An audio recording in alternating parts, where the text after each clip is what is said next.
Live from New Delhi, you're watching DD India Newshour, India's voice to the world. I'm Preeti Kaur. Coming up in the next 1 hour. Amid growing military tensions, Iran and US to hold a third round of nuclear talks on Thursday in Geneva.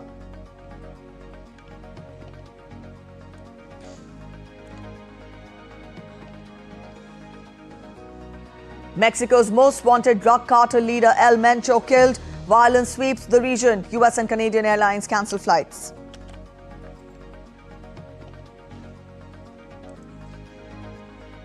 Powerful winter storm targets US. State of emergency declared in affected regions. New York City issues travel ban.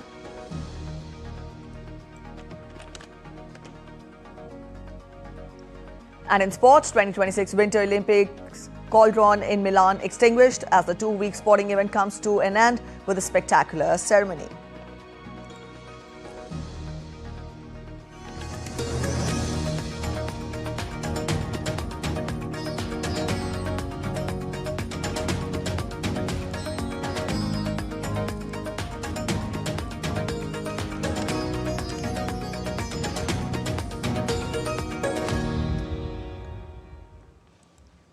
Oman's foreign minister has confirmed that further talks between the United States and Iran will take place in Geneva on Thursday.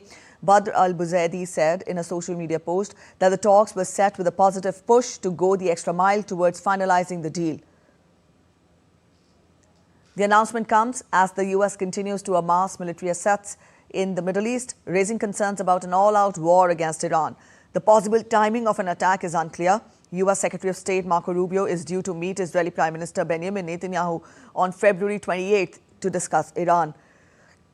A senior US official said it would be mid-March before all US forces were in place. Hours before Oman's announcement, Iran's Foreign Minister Abbas Araghchi said that Tehran was ready to put in place a full monitoring mechanism to guarantee the peaceful nature of the nuclear program and ease the tensions. Araghchi, however, said on Sunday that Iran was negotiating only nuclear at the present time. Mexican drug lord Nemesio Oseguera, commonly known as El Mencho, has been killed in a military raid on Sunday. Mexico's defense ministry said a shootout in the western state of Jalisco left Oseguera seriously injured and he died during an air transfer to Mexico City. The ministry noted that US authorities had provided complementary information. An ex-police officer, Oseguera was the leader of the Jalisco New Generation cartel. The kingpin's killing notches a major victory for Mexico's war on drug cartels that are responsible for smuggling billions of dollars in cocaine and fentanyl into the US.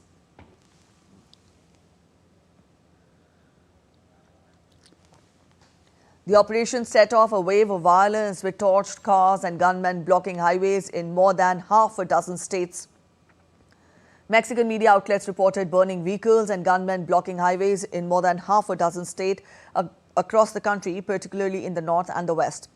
Jalisco Governor Pablo Lemus Navarro urged residents to stay home until the situation was brought under control, and the US Embassy advised its citizens to shelter in place.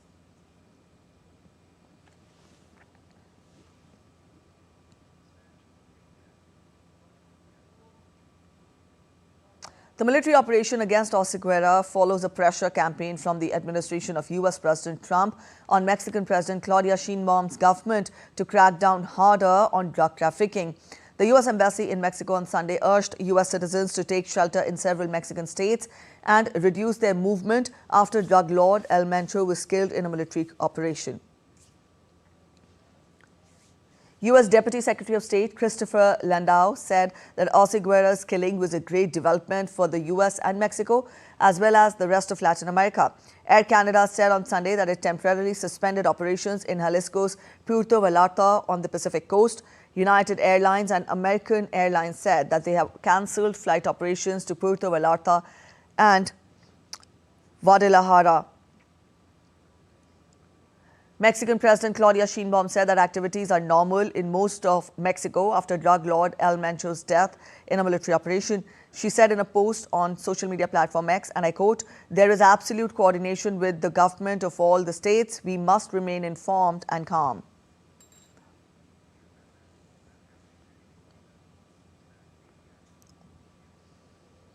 India has joined several countries in issuing advisory for its nationals amid violence in Mexico after the killing of the head of the drug cartel. In a social media post, Embassy of India in Mexico issued an advisory for all Indian nationals saying there are ongoing security operations and related road blockages and criminal activity. Indian nationals in Jalisco state, areas of Puerto Vallarta, Chapala and Guadalajara, Tamaulipas state, areas of Reynosa and other municipalities, areas of Michoacan state, Guerrero state and Nuevo Leon state should shelter in place until further notice. It further listed actions to be taken, which includes avoiding areas around law enforcement activity, being aware of surroundings, seeking shelter and minimizing unnecessary movement outside your shelter. It further asked Indian citizens to monitor local media for updates and avoid crowds and follow the directions of local authorities, and in case of emergency, call 911. It added that family and friends must always be advised of location and well-being via phone, text and social media. For assistance, please contact the Embassy of India, and the number is 5255-4847-7539.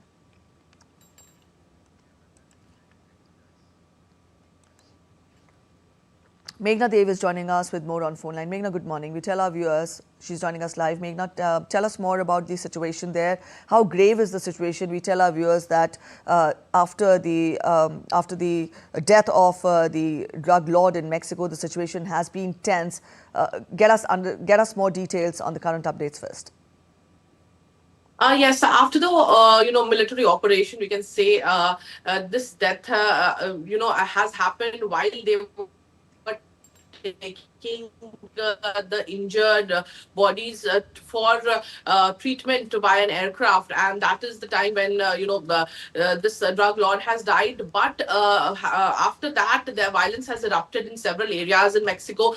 Jalisco Governor Pablo Lemus Navarro has urged residents to remain indoors, and public transport services will also be suspended until the situation is under control. He has also warned that violence has spread to at least 5 states. So not only in one place, the violence has now spread in 5 states, and the Jalisco governor has also advised people to avoid traveling on highways, because there are many videos and images that we see that where tires there's gunshots fired on tires, and then the tires are being burnt, highways are being blocked.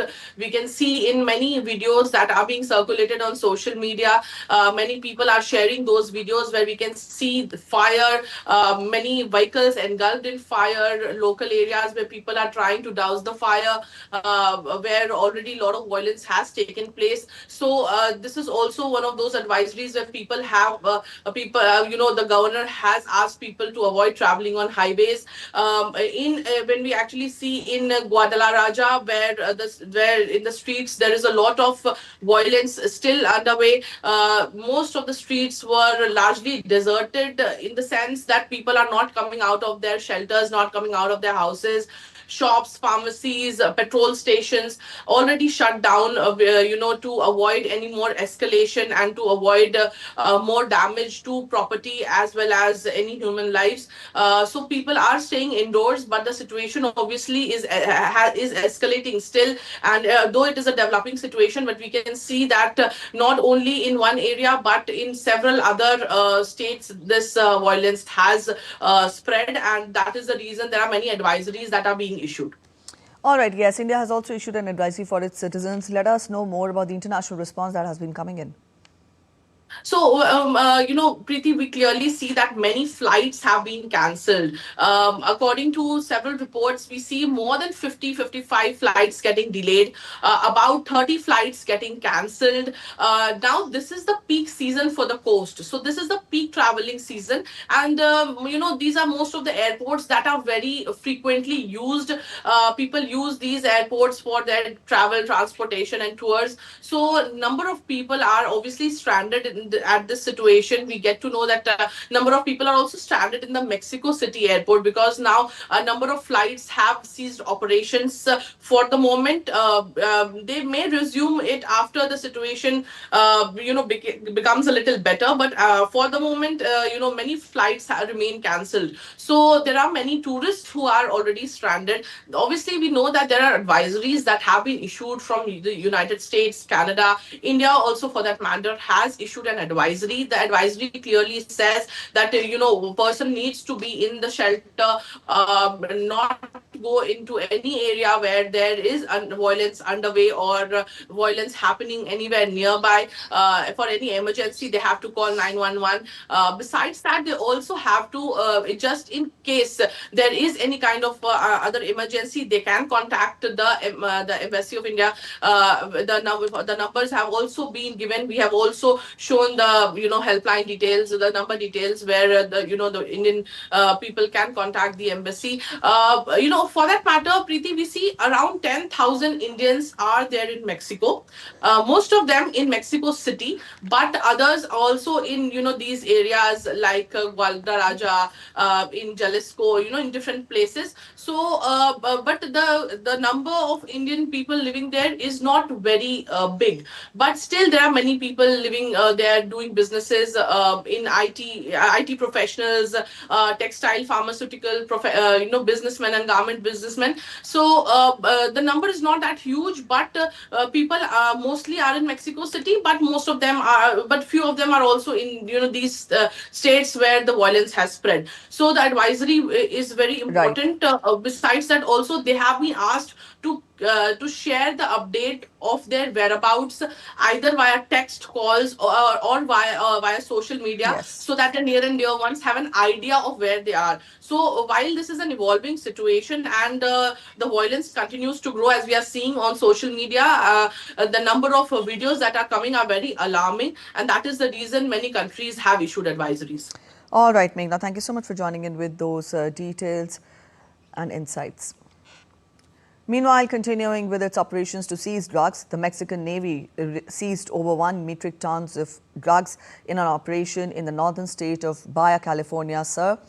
The seizure took place in San Ignacio and included illicit substances such as methamphetamine, fentanyl and cocaine.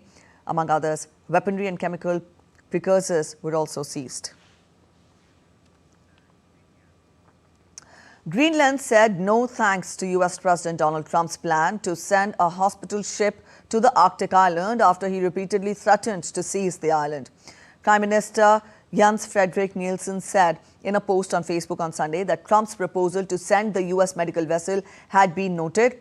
Nielsen said that reiterating Greenland remained open to dialogue and cooperation, but we have a public healthcare system where treatment is free for citizens. It is a deliberate choice, and I unquote him. Trump said on Sunday on social media that he was working with Louisiana Governor and Special Envoy to Greenland, Jeff Landry, to send the Mercy Hospital boat to Greenland.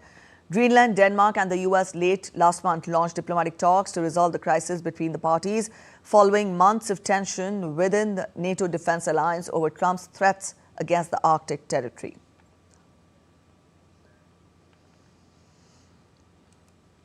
US Secret Service agents fatally shot a man armed with a shotgun who breached the security perimeter of President Trump's Mar-a-Lago estate in Florida in the early hours of Sunday morning. Trump, who is currently in Washington, was not at the site at that time. The man in the Sunday's incident was identified as Austin Tucker Martin from North Carolina. He was reported missing within the last few days. The incident occurred at a time when the United States is facing a spike in political violence. In 2024, the gunman's bullet grazed Trump's ear during a campaign rally in Pennsylvania, and a man later convicted of attempted assassination was spotted hiding in the bushes of a Florida golf course with a semi-automatic rifle while Trump was on the course. In September last year, right-wing influencer and staunch Trump ally Charlie Kirk was shot dead during an event at a university in Utah. Law enforcement officials did not reveal any information about the motive of the incident, and the FBI has taken over the investigation and is collecting evidence from the scene. detail detected that a individual had made his way into the inner perimeter of Mar-a-Lago. A deputy and 2 Secret Service agents on the detail went to that area to investigate. They confronted a white male that was carrying a gas can and a shotgun. He was ordered to drop those 2 pieces of equipment that he had with him, at which time he put down the gas can, raised the shotgun to a shooting position. At that point in time, the deputy and the 2 Secret Service agents fired their weapons and neutralized the threat. He is deceased at the scene. You're watching DD India Newshour. We're heading for a short break. But after the break, after court ruling, US President Trump raises global tariffs from 10% to 15%.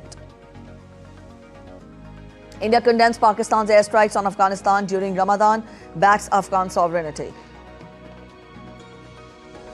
Vistula River brims over as ice melts and winter eases in Poland.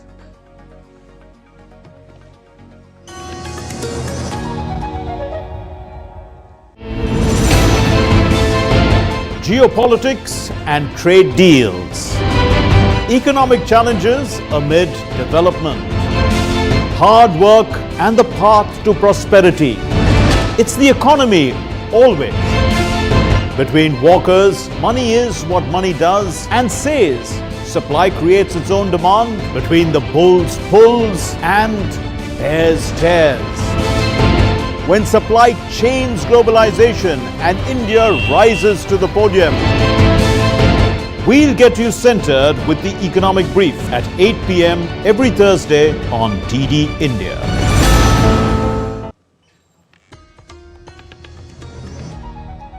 Welcome back after the break. You're watching DD India Newshour. Let's get you more updates. Russian President Vladimir Putin said that developing Russia's nuclear forces was now an absolute priority following the expiry of its last remaining nuclear treaty with the US.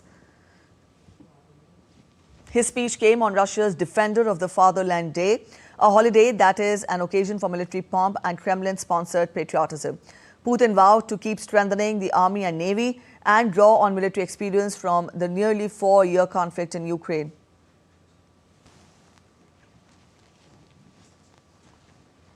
His remarks came just 2 days before the 4th anniversary of its conflict with Ukraine. Moscow and Washington, the world's 2 main nuclear powers, are no longer bound by any arms control pact since the New START agreement expired earlier this month. But Russia said it would continue taking a responsible approach to strategic nuclear capability and respecting the limits set on its arsenal. Ukrainian President Volodymyr Zelensky called the bomb explosions in Lviv a cynical and cruel terrorist act. 1 police officer was killed and 24 other people were wounded after several explosive devices detonated at midnight in Lviv in western Ukraine. The police said that the first explosion occurred after a patrol crew arrived at the suspected scene of a shop break-in, while the second explosion occurred a little later. Zelensky said that the Ministry of Defense and the military would expand the defense in areas where Russian drone attacks are intensifying, including Sumy and Chernihiv regions. Ukrainian Ministry of Defense, with our military, must strengthen our defenses against Russian drones in the frontline regions, where there are more and more attacks on civilian vehicles, against rescuers, against our repair crews. The knowledge gained by a frontline region should be effectively spread to the Sumy region and also to the Chernihiv region. Регіонів має бути цілком ефективно поширений і в Сумській області, а також на Чернігівщині. Hungary said that it will block the European Union's next package of sanctions against Russia, the latest step aimed at pushing Ukraine to resume the flow of Russian oil through a pipeline supplying Hungarian refineries. Hungarian Prime Minister Viktor Orban announced 3 countermeasures in response to Ukraine's suspension of crude oil deliveries through the Druzhba pipeline. Orban stressed that Hungary would maintain its economic and social stability and take further action if necessary. The measures included halting diesel shipments from Hungary to Ukraine, refusing to provide military loans, and withholding support for new EU sanctions against Russia, including the bloc's 20th sanctions package. Shipment of Russian oil to Hungary and Slovakia via the Druzhba pipeline have been cut off since January 27th, when Kyiv said that a Russian drone strike hit pipeline equipment in western Ukraine. Slovakia and Hungary say Ukraine is to be blamed for the prolonged outrage. The European Commission demanded on Sunday that the United States stick to the terms of an EU-US trade deal reached last year after the US Supreme Court struck down Donald Trump's global tariffs and he responded with new levies across the board. The Commission, which negotiates trade policy on behalf of 27 EU member states, said Washington must provide full clarity on the steps it intends to take following the court's ruling. In the joint statement setting out the terms of last year's trade agreement, the Commission said, and I quote, "A deal is a deal." EU Trade Commissioner Maros Sefcovic had discussed the issue with US Trade Representative Jamison Greer and Commerce Secretary Howard Lutnick on Saturday. After the court struck down Trump's global tariffs on Friday, the US president announced temporary across-the-board tariffs of 10%, which he then hiked to 15% a day later. Illinois Governor J.B. Pritzker wrote a letter to U.S. President Donald Trump on Friday demanding him the refund of the state $8.68 billion after the U.S. Supreme Court ruled the president's sweeping tariffs illegal. In the letter, Pritzker said on behalf of the residents of Illinois that he demanded a refund of $1,700 for every family in the state. There are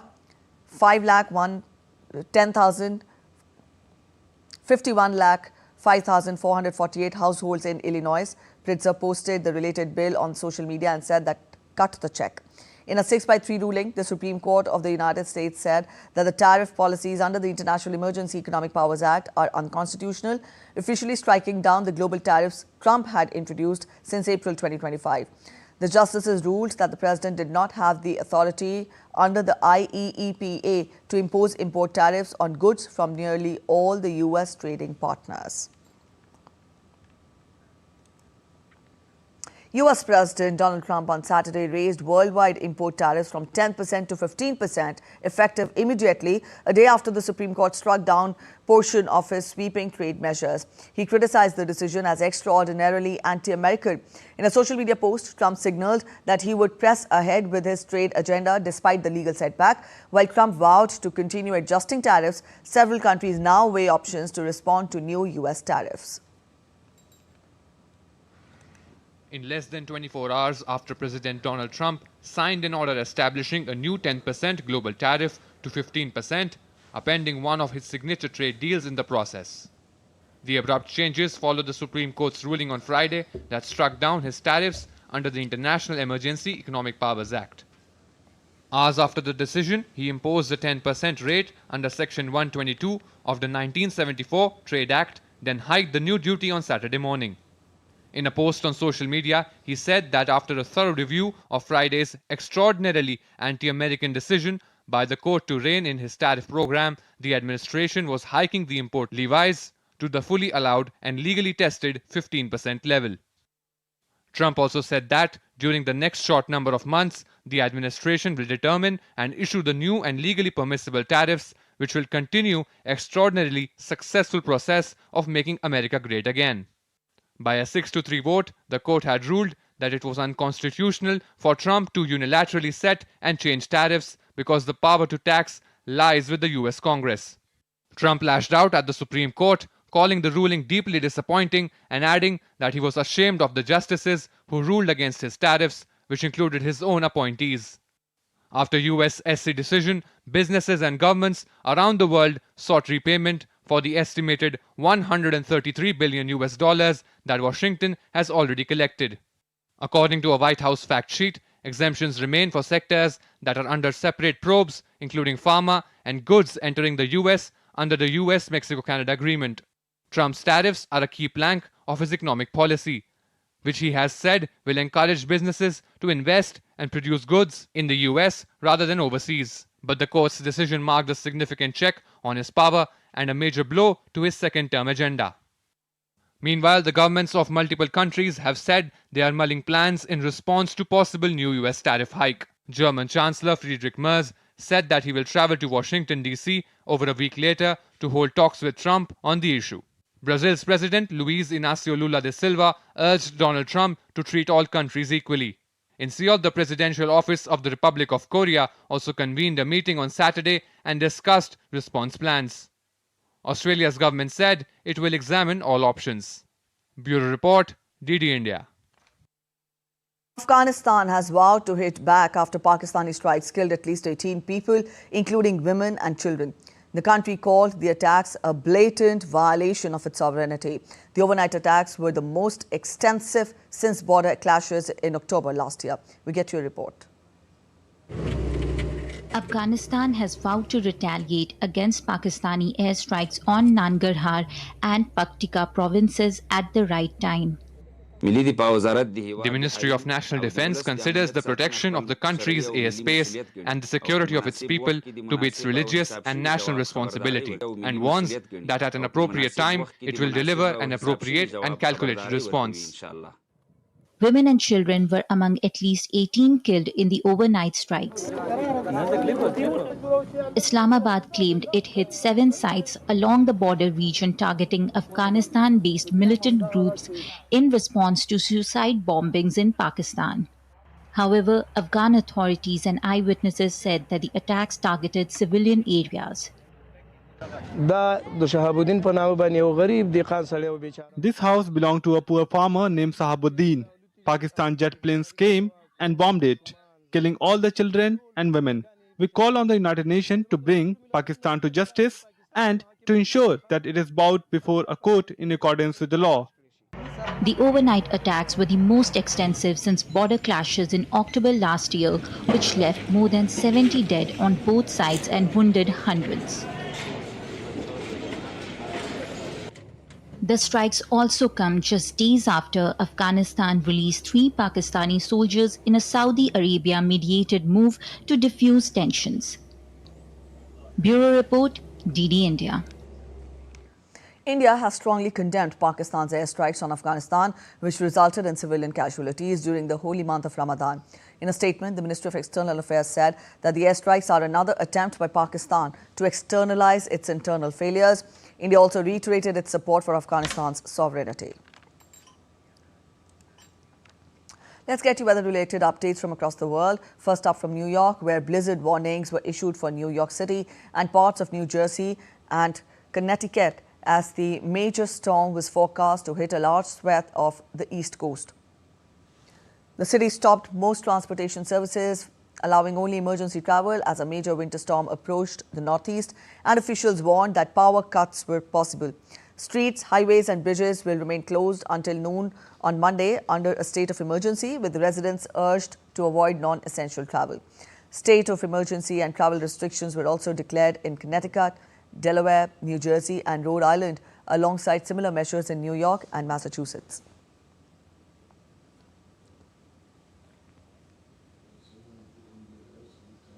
While snow began falling over Times Square on Sunday, crowd continued to move through the bustling streets ahead of the impending major winter storm. The National Weather Service warned that blizzard conditions would rapidly develop from Maryland through southeastern New England, with heavy snow and strong winds forecast from Sunday into Monday across the mid-Atlantic and northeast.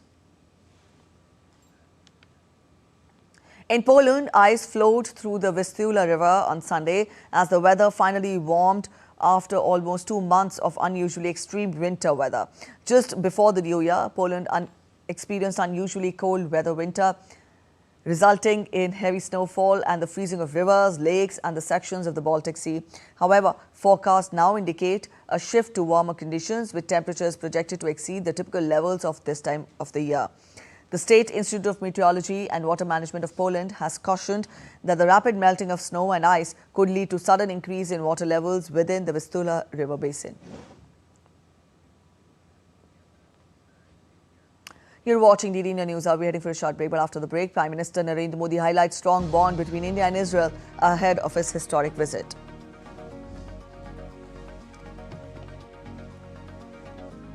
Uttar Pradesh Chief Minister Yogi Adityanath meets Singapore leadership during his 3-day visit to the nation. Indian Manipuri film Boong makes history as first Indian winner in BAFTA's Best Children and Family Film category.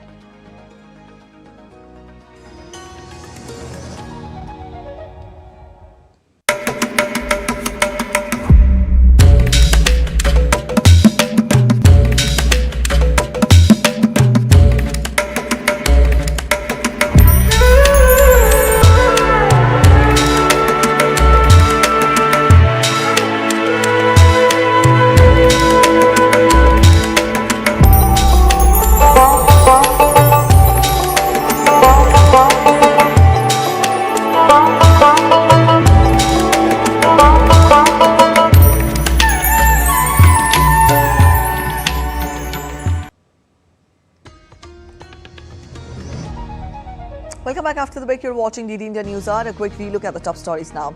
Amid growing military tensions, Iran and US to hold a third round of nuclear talks on Thursday in Geneva. Mexico's most wanted drug cartel leader, El Mencho, killed. Violence sweeps the region. US and Canadian airlines cancel flights.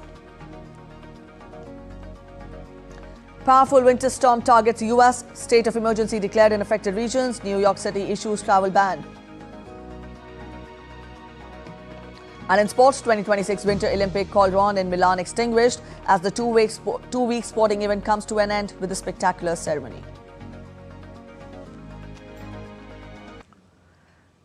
Prime Minister Narendra Modi will hold a historic visit to Israel this coming Wednesday. Responding on social media to his Israeli counterpart Benjamin Netanyahu, Prime Minister Modi highlighted the strong bond between the two countries. He said, and I quote, "I fully agree with you on the bond between India and Israel, as well as the diverse nature of our bilateral relations. India deeply values the enduring friendship with Israel, built on trust, innovation, and a shared commitment to peace and progress. Looking forward to our discussions during my upcoming Israel visit."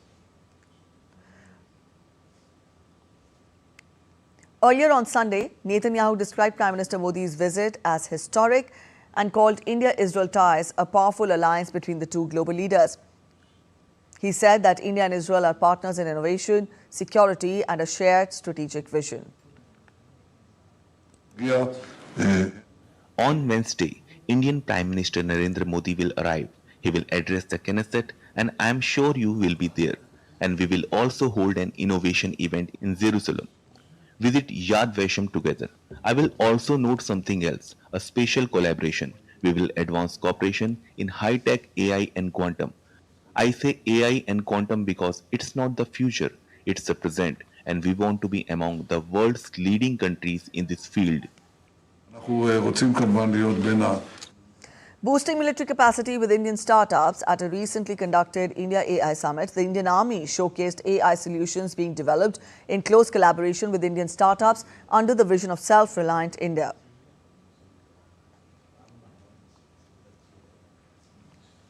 The Indian Army stall attracted dignitaries, industry leaders, and technology enthusiasts who witnessed operational AI capabilities being co-created for national security. The key projects that include ACOM AI platform operates on the Army's secure air-gapped network, AI in a box and agentic AI platforms, digitalized brigade with next-level technologies, AI examiner, security control tower.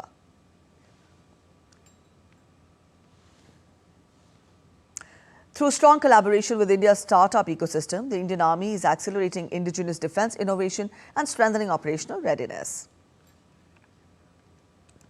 Uttar Pradesh Chief Minister Yogi Adityanath is on a 3-day visit to Singapore aimed at growing sovereign and institutional capital into digital infrastructure, aviation-linked logistics and green industrial corridors. During his visit, Yogi Adityanath had a meeting with Teo Chi Yin, chairman of Temasek, and his team in Singapore.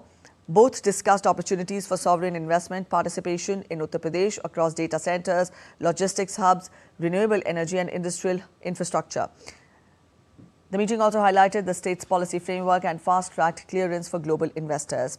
The minister also met Lim Chow Kiat, Chief Executive Officer of GIC, commonly referred to as the Government of Singapore Investment Corporation.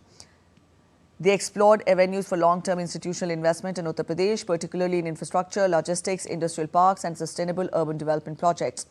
The Indian minister also appreciated GIC's existing partnerships in Uttar Pradesh, including its association with IRB in the Ganga Expressway project and collaboration with Greenco in the state.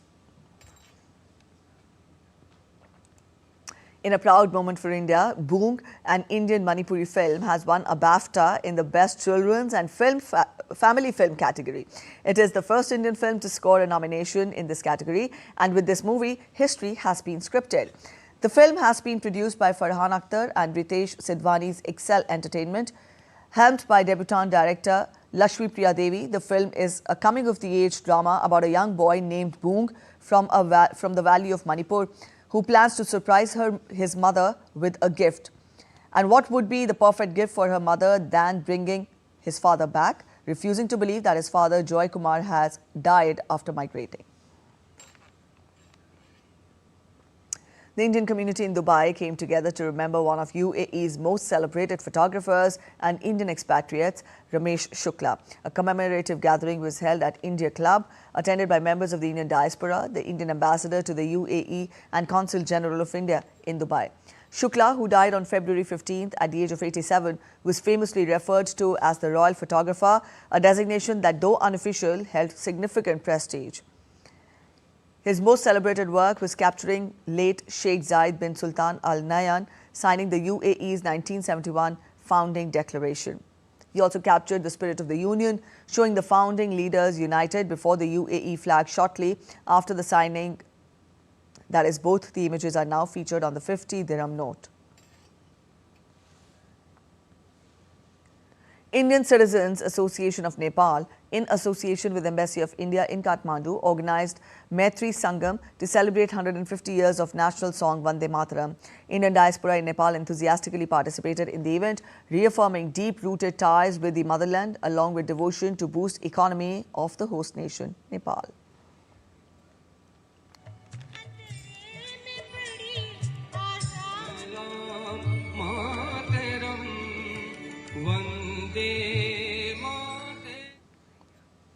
As Holi festivities approach, Mathura is gearing up with extensive security measures to ensure peaceful celebrations, especially during the iconic Latmar Holi in Barsana. To prevent any untoward incidents or disruptions, security personnel will be strategically deployed within the crowd, blending in as regular devotees. Their primary task will be to monitor and identify any rioters or suspicious individuals. The ancient town of Barsana in Mathura is alive with festive energy as it prepares to host its iconic Holi celebrations. Authorities are working round the clock to ensure that every devotee experiences this festival safely and comfortably. Multiple departments have joined hands to oversee security, sanitation, traffic management and medical arrangements across the town. प्रत्येक जगह को छोटे छोटे sector में divide करके साफ सफाई, बिजली के पोल पर करंट ना उतरे, बिजली आपूर्ति हो, पानी की प्रॉपर व्यवस्था रहे, 24/7 सफाई होती रहे, जो भंडारे लगते हैं उनमें प्रॉपर साफ सफाई के साथ साथ जो खाने पीने की गुणवत्ता है वो उचित हो। इसके अलावा जो हमारे अतिथि लोग आते हैं उन्हें किसी प्रकार की असुविधा, चाहे वो ट्रैफिक को लेकर के हो, चाहे आश्रमों में या होटलों में रहने को लेकर के हो। Routes leading to the Radha Rani temple have been specially decorated and freshly painted, creating a colorful festive atmosphere. Devotees praise the overall arrangements, highlighting the cleanliness, well-organized facilities and the deeply devotional spirit. बहुत बढ़िया व्यवस्था है, बहुत अच्छा खाने पीने की बढ़िया व्यवस्था है, अच्छा सब कुछ, गौशाला साफ सफाई सब बढ़िया, बहुत अच्छा है। राधे राधे भैया। पेंटिंग भी बहुत अच्छी है, बढ़िया, ग्वालियर में सब कुछ अच्छा है। यहाँ पे बहुत अच्छी साफ सफाई है, यहाँ देखकर लग रहा है कि भगवान स्वयं आए यहाँ पे होली खेलने। बहुत अच्छी व्यवस्था है यहाँ पे। Holi celebrations in Barsana this year will begin on February 24th and conclude on March 5th. Up next, we take a look at other stories making it to the headlines from across India. National Hydroelectric Power Corporation has launched a three-pronged sedimentation management plan at Jammu and Kashmir Salal Power Station after the reservoir storage capacity shrank by nearly 96% due to severe situation. NHPC is now deploying men and machinery to restore operational efficiency and manage sediment effectively at the project. The police motor driving school in Rajasthan's Bikaner has gone high-tech with the introduction of a modern driving simulator to train Rajasthan police personnel. Officials say the digital system enhances driving skills and safety while reducing fuel costs, operational risks and wear and tear of the government vehicles. A three-day vintage car exhibition in Chandigarh concluded on Sunday, attracting a large crowd of automobile enthusiasts. Nearly century-old models from iconic brands traced the rich evolution of the auto industry, celebrating heritage and the enduring passion for classic automobiles.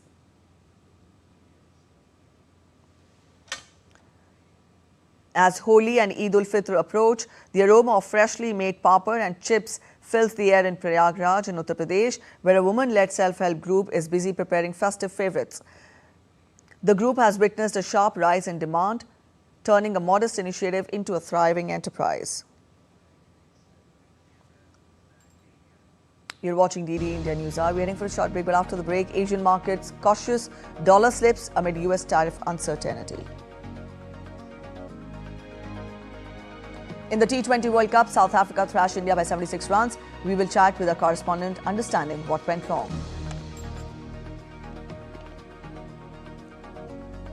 And second leg of Khelo India Winter Games begins today.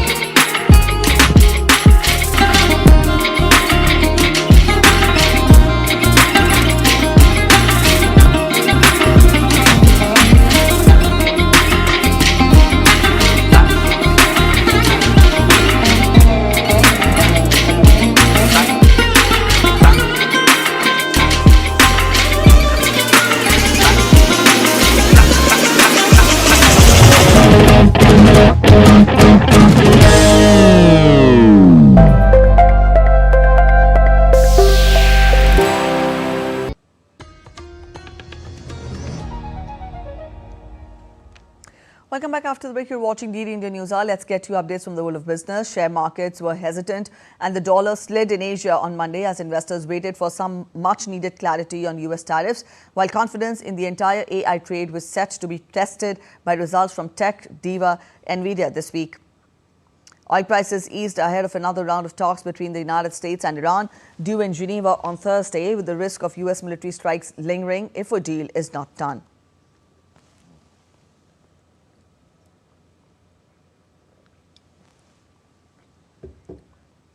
S&P 500 futures fell 0.3% and Nasdaq futures 0.4% ahead of earnings from Nvidia, which is sure to cause waves given the tech behemoth makes up almost 8% of the S&P 500 index.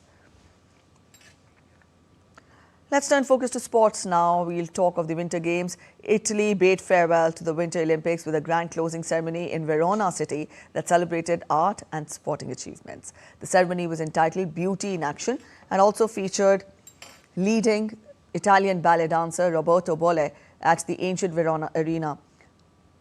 The games, formerly co-hosted by Milan and Cortina d'Ampezzo, have been spread across a large area of northern Italy. The baton now passes on to the French Alps, which are expected to follow a similar blueprint in 2030. Norway finished atop the medals table with 18 golds and 41 medals overall. US was second with 12 goals and Netherlands third with 10, while host nation Italy was placed at the fourth. Norwegian cross-country skier Johannes Klæbo made history by winning all the 6 races in which he participated.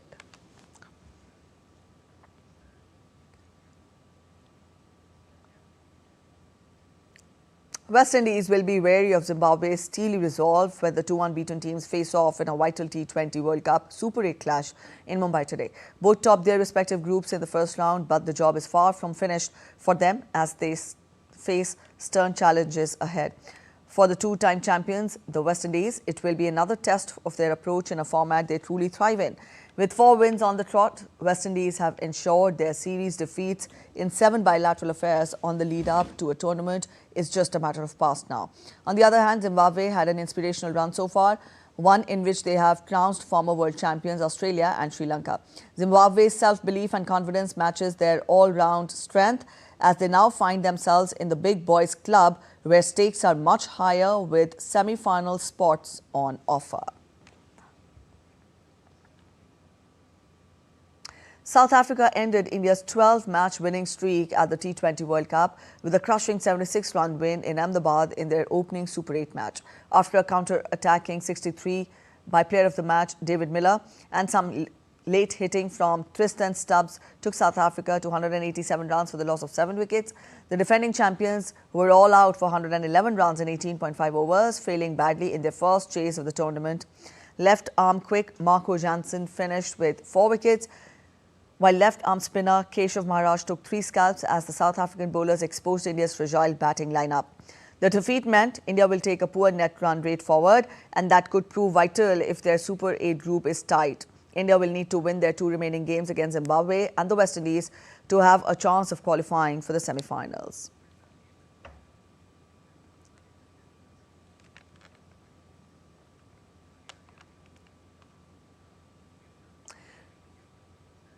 Indian cricket fans were disappointed after the home team lost their Super 8 game of 2026 T20 World Cup to South Africa.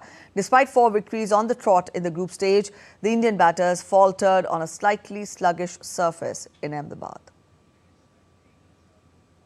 I think South Africa understood the game better than us, and we lost the match where I think Ishan Kishan and Abhishek Sharma lost cheaply, and yeah, pretty much it. And also in the bowling, we lack wickets in the middle. So I think that was a crucial moment where we lost the game.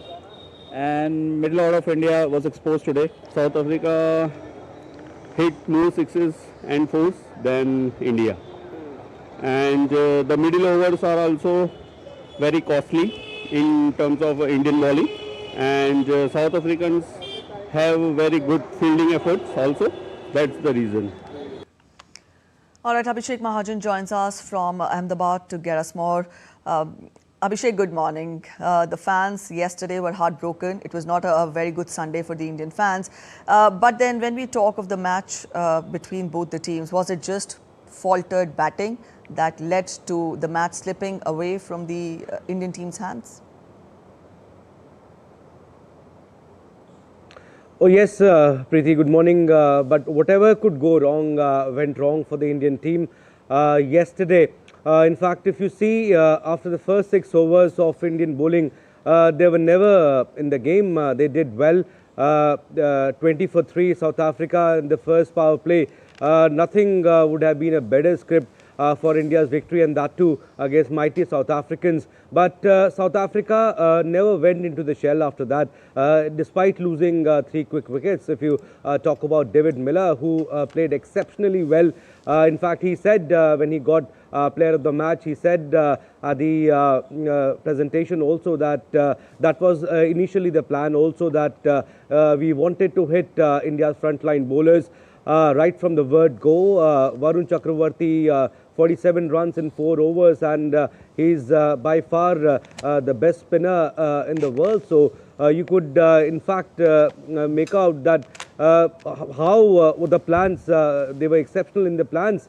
And Proteas brilliantly when they came on to bowl also, Preeti, if you see, they had 4 seamers, and they read the surface well. We need to admit that they read the surface well, better than India, and Indian batting faltered, and we have seen that pattern in the group stage also. Right from the game they played against USA, Netherlands, Pakistan, they are not looking full tilt. I mean, they are not looking at the full strength, and India's strength has been batting for the last 1 year or so, and losing first World Cup game after 2022 semi-finals, it will definitely hurt Team India, and they'll have to I think regroup very quickly, because they play Zimbabwe now on 26th, and then against the West Indies in the last match. But yes, it will all come down to net run rate now, even if they win